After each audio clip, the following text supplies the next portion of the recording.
Hey everyone, so this video is just gonna be a short one showing you all the progress that I made since the last devlog, so let's just jump straight into it.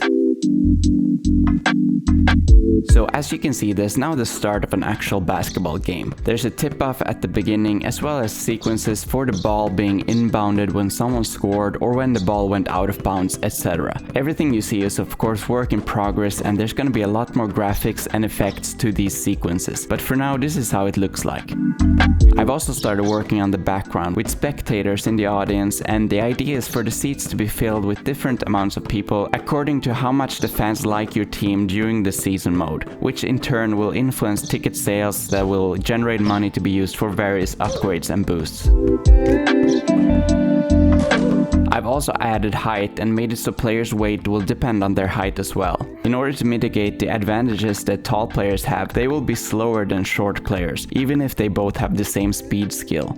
I think that's a good compromise, since so far it seems like vertical range and movement speed are two of the most important factors in the game. When I first started developing this game, I honestly had no idea where it was going. I thought I was making Bouncy Basketball 1, but with some more control over the movement of your players, but it's now grown into something completely different. To tell you the truth, I'm worried people who enjoyed playing the first game won't like this sequel because of the direction that it's been taking lately. So this brings us to the actual gameplay and the skills that will be a vital part of it. Take a simple pass here, for example. Because of the 2D nature of this game, all a defender would have to do in order to block the pass is simply to step in between the passer and the receiver. This would make passing in the game pretty useless, and there are many more examples like this where if players were to collide with the ball or with each other most of the time, it would make the gameplay stale and boring. Take the passing here again, for example. My solution to this would be to make it so that the ball goes straight through the defender unless he succeeds what I call a skill duel against the passer. These skill duels will be an integral part of the game from this point on, where the dribbling skill will go against the defending skill, the shooting skill will go against the blocking skill, and so on. Of course, with some slight RNG thrown into the mix to not make every single skill duel predetermined. There are two big issues with this though that I still have to assess.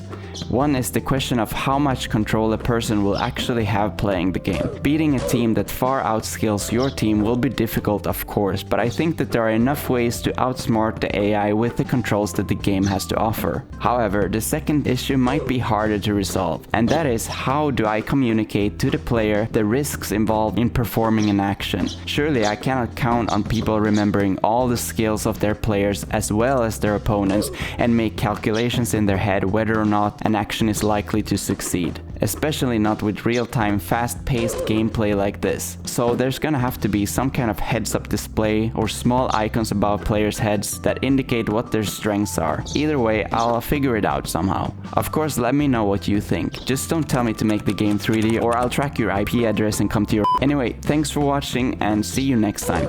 Bye bye.